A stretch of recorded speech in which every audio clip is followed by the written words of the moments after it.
Welcome to Professional Interviewing.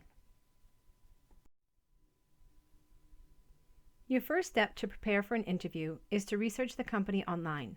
Find out as much information as you can about them. What is their mission? Do they have multiple locations? What do they do? Who do they provide services to?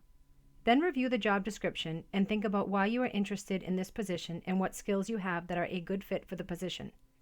It helps if you write a one-page statement of why you are a good fit for the position, noting the skills and qualifications that make you a good candidate, then continuously review this as a way to prepare for the interview. What are you going to wear? You should dress business professional to all interviews. Business professional attire is a nice pair of dress pants and a nice shirt. Some options are a button-down dress shirt, a blouse, a sweater or cardigan. You can add a tie or a suit coat as well. Keeping to neutral colors is best to include black, brown, grays, and navy blue. These colors make it easiest to coordinate your outfit. Avoid jeans as they are never appropriate for an interview. You also want to stay away from busy patterns and bright colors. For healthcare professionals, even though you would be wearing scrubs for your daily position, you would still want to dress in business professional clothes for an interview. You also want to wear your hair in a professional manner and try to avoid perfume or colognes in case your interview has an allergy. Be sure that you look professional and you choose an outfit that best represents you. Today, virtual interviews are pretty common, especially for the first round of interviews. If you are interviewing virtually, then technology is important. You will want to select a location in your home that has strong Wi-Fi and a stable connection. Be sure to download the software that you will need for the interview. You should get set up prior to the interview. Set up your laptop or computer on a stable piece of furniture such as a desk or table and test the camera and microphone. Try to avoid interviewing using your phone if possible. Find a quiet location in your home with a door that you can keep closed to keep out background noise. Notify others in the home that you will be on an interview and not to bother you. Turn off any devices in the room as well as your phone. Be aware of what is in your background. Try to interview near a window for natural light or in a room with lights on for best lighting.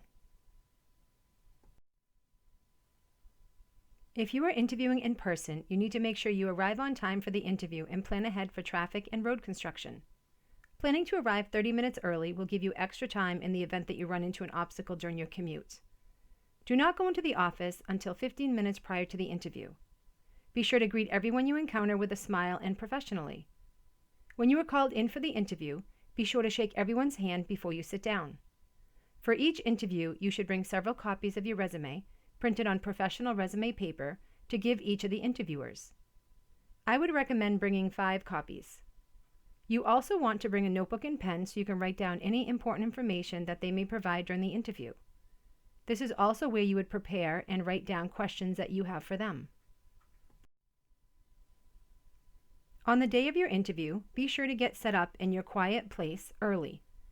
Log onto the interview platform and set up your camera to show your full head and upper body in the screen.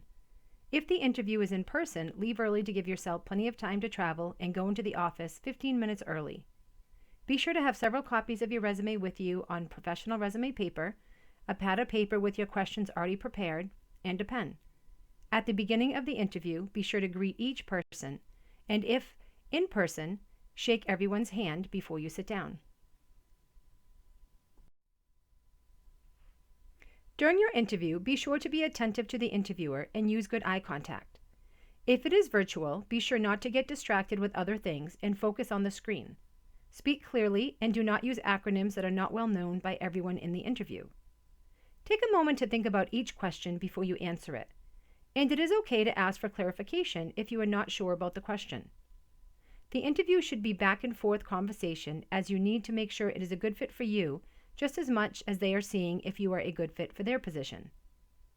Be sure to ask them questions at the end of the interview. Prepare at least 3 questions about things you could not find out online. These questions should not be salary or benefit related. That information you should not ask until you are offered the job. You could ask them what they enjoy about their job or working there, how the position became available, if it is a new position or if the person left, or what qualifications do they feel are most important for this role, and then after they list them, you can respond by telling them how you meet those qualifications. When the interview is over, be sure to shake everyone's hand before leaving and thank them for their time. If it is virtual, please make sure you acknowledge each person and thank them as well. After the interview, be sure to send them a short thank you letter. This should be a short email reiterating your interest in the position and stating 2 to 3 qualifications that make you a good candidate for the position. You should email this to them within 24 hours of your interview. If you interviewed with several people, please be sure to send one to all of them. If you only have one person's email, then you can kindly ask them to share your thank you with the entire interview committee. When you receive the job offer, be sure to gather all of the information about benefits and salary. You want to discuss the expected start date, as you should always give your current job a 2-week notice. This is a professional courtesy, and the new job will expect that you will not be able to start for 2 weeks. Once you gather all of the information needed, ask for 24 hours to get back to them with your decision. You will need all of this information to make a decision as to if this is a good fit for you and your career. After the 24 hours, call them back with your answer and confirm your start date. I hope this information was helpful. I wish you the best of luck on getting your next job.